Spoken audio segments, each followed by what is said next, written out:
Ukraine पर हमले का ये सबसे ताजा भयानक वीडियो है। खार्किव पर रूस के मिसाइल हमले से जोरदार धमाका हुआ और पूरा इलाका दहल गया।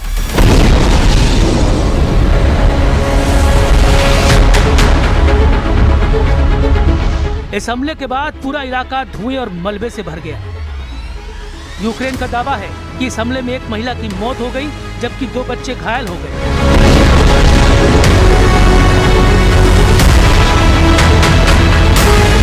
एक रात में रूस ने कीव के साथ ही यूक्रेन के कई शहरों को निशाना बनाया।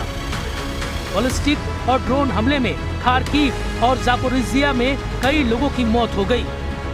दर्जनों लोग घायल हो गए, लेकिन देखते ही देखते यूक्रेन ने तबाही की तस्वीर पलट दी।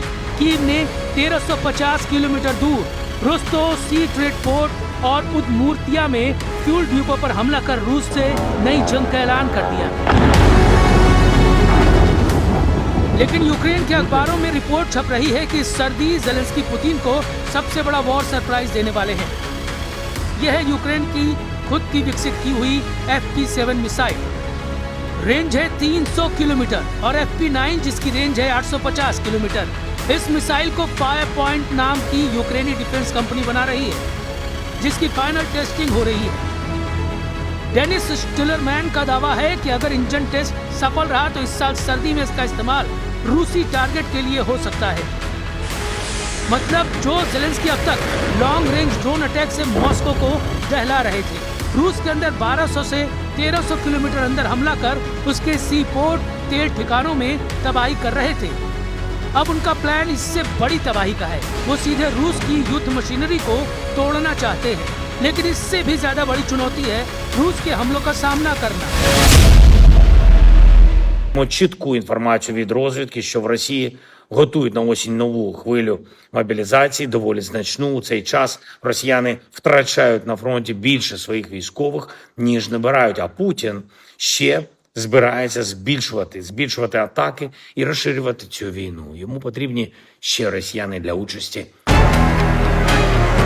यूक्रेन सिर्फ जवाब नहीं दे रहा है, वो रूस के दिल में घुसकर युद्ध की मशीनरी तोड़ने की नई रणनीति चला रहा है। रात भर में यूक्रेन के लॉन्ग रेंज ड्रोन ने 1350 किलोमीटर दूर उदमूर्तिया के ऑयल डिपो और यारोस्लाव के फ्यूल ठिकाने पर हमला बोला। रोस्टोव सी ट्रेड पोर्ट भी जला। 2 मौतें और 5 लोगों के घायल होने की रिपोर्ट भी सामने आई। ज़ेलेंस्की ने खुद कहा कि उनकी लॉन्ग रेंज हमले जारी रहेंगे, जबकि फर्स्ट पॉइंट टारगेट की नई लिस्ट भी तैयार है। लेकिन सवाल है कि आखिर यूक्रेन अपने घरेलू मिसाइल प्रोग्राम को इतना सार्वजनिक क्यों कर रहा है?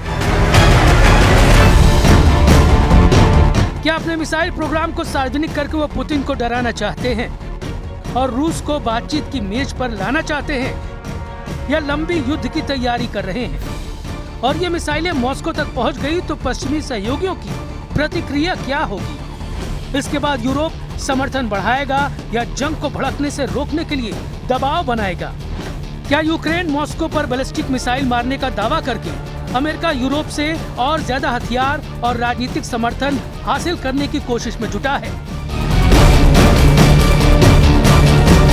लेकिन सवाल है कि ज़ेलेंस्की की हम चुपचाप नहीं मरेंगे वाली लाइन कितनी टिकाऊ है, जब रूस लगातार फ्रंट लाइन पर दबाव बनाए हुए है। Антибалістична система європейська, ми її називаємо. Чому? Тому що Україна будує лончери і ракету. Це серце цієї системи, але нам не вистачає інших деталей, важливих різних радарів. Передусім, це те, де у нас поки що. और अब सबसे बड़ा सवाल, क्या ज़ेलेंस्की के डीप स्ट्राइक रूस के खिलाफ सिर्फ सैन्य जवाब है या ट्रंप और पुतिन को बातचीत का दबाव बनाने का हथियार? 4 जुलाई को ट्रंप और पुतिन में फोन पर 90 मिनट लंबी बात हुई थी। ट्रंप ने फिर कहा था, मैं युद्ध खत्म करने में मदद करने को तैयार हूँ। दोनों ने जल्द फिर बात करने पर सहमति जताई। इस बीच ट्रंप ने ज़ेलेंस्की से भी बात की और दावा किया कि युद्ध जल्द खत्म हो जाएगा, क्योंकि रिजोल्यूशन पहले से ज्यादा करीब लग रहा है। Вистачає інших деталей, важливих різних радарів. Передусім, це те, де у нас поки що дефіцит. Domnule președinte, prin diverse canale și prin Пускова і ракета у України є. Питання тестування. І дай Бог, щоб воно було позитивним. इस बीच यूक्रेन के राष्ट्रपति जेलेंस्की एक बार फिर अमेरिका के दौरे पर वॉशिंगटन पहुंच गए हैं। उनकी अमेरिकी राष्ट्रपति डोनाल्ड ट्रंप के साथ व्हाइट हाउस के ओवल ऑफिस में मुलाकात होगी। इस बैठक में यूक्रेन की एयर डिफेंस क्षमता बढ़ाने, पैट्रियट मिसाइल सिस्टम की आपूर्ति और दोनों देशों के बीच रक्षा सहयोग पर बात होने की उम्मीद है।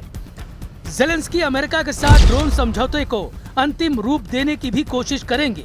इसके अलावा वो यूक्रेन के समर्थक रहे दिवंगत अमेरिकी सीनेटर लिंडसे ग्राहम की स्मृति सभा में शामिल होंगे। रूस लगातार बैलिस्टिक मिसाइलों से हमला कर रहा है। पैट्रियट सिस्टम ही रूस के मिसाइल अटैक को प्रभावी ढंग से रोक सकता है।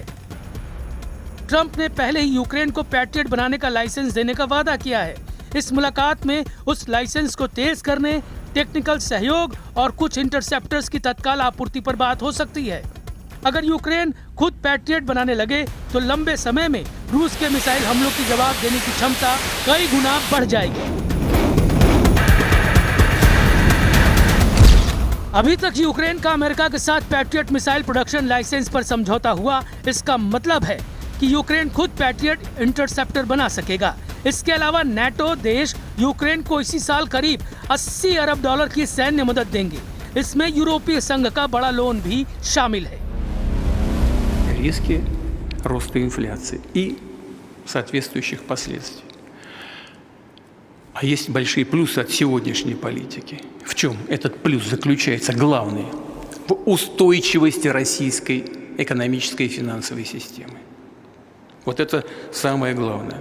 Устойчивость, которая позволяет нам решать вопросы и развития промышленности в целом, оборонных отраслей промышленности и социальных вопросов.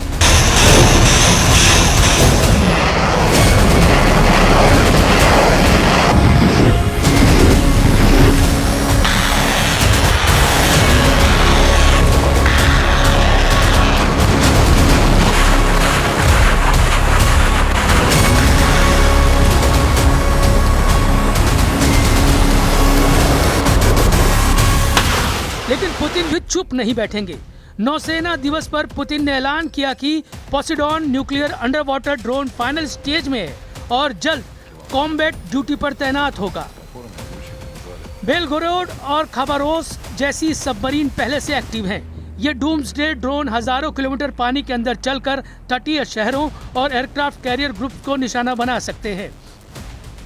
साथ ही परम न्यूक्लियर सबमरीन इस साल के अंत तक जिरकॉन हाइपरसोनिक मिसाइलों से लैस होकर बेड़े में शामिल होगी। पोसेडॉन न्यूक्लियर अंडरवाटर ड्रोन की रेंज 10,000 किलोमीटर तक बताई जाती है। ये 1,000 मीटर तक की गहराई में चल सकता है और पानी के अंदर ही लक्ष्य तक पहुंचकर तटीय शहरों, नौसैनिक अड्डों या एयरक्राफ्ट कैरियर ग्रुप्स पर हमला कर सकता है। अब सर्दी करीब आ रही है और यूक्रेन के अखबारों और जेलेंस्की के दावे के मुताबिक FP7 और FP9 बैलिस्टिक मिसाइलें भी तैयार हो रही हैं। 300 से 850 किलोमीटर रेंज, मॉस्को तक पहुंचने की क्षमता। जेलेंस्की का प्लान है कि रूस की युद्ध मशीनरी को अंदर से तोड़ दिया जाए, जबकि पुतिन का प्लान भी सामने आ गया है। रूस इस सर्दी में करीब 3 से 5 लाख नए सैनिकों की भर्ती कर सकता है। इस बीच ट्रंप दोनों देशों से बात कर शांति का रास्ता निकालने की कोशिश में है। Не более чем такие измышления СМИ, средства массовой информации, какой-либо конкретики на сей счет нет, какой-либо конкретики насчет каких-либо новых формул или предложений. क्या ट्रंप की पहल युद्ध रोकने की दिशा में आगे बढ़ेगी? क्या पुतिन किसी नए सीजफायर प्रस्ताव पर विचार करेंगे? क्या यूक्रेन की नई मिसाइल परियोजनाएं युद्ध का संतुलन बदल पाएंगी? या फिर आने वाली सर्दी रूस यूक्रेन युद्ध की सबसे खतरनाक सर्दी साबित होगी? फिलहाल तस्वीर साफ है। एक तरफ रूस नई सैन्य भर्ती, मिसाइल और नौसैनिक ताकत बढ़ा रहा है, दूसरी तरफ यूक्रेन अपने लॉन्ग रेंज हथियारों और पश्चिमी समर्थन के दम पर जवाबी क्षमता मजबूत कर रहा है। ऐसे में शांति की हर कोशिश के साथ साथ युद्ध के और लंबा खिंचने की आशंका भी लगातार बढ़ती जा रही है। अब सवाल है कि क्या यूक्रेन का डीप स्ट्राइक पुतिन को बातचीत की मेज पर लाएगा या पुतिन का हाइपरसोनिक सबमरीन जवाब युद्ध को नई ऊंचाई पर ले जाएगा? और ट्रंप क्या इस बार वाकई दोनों पक्षों को रोक पाएंगे?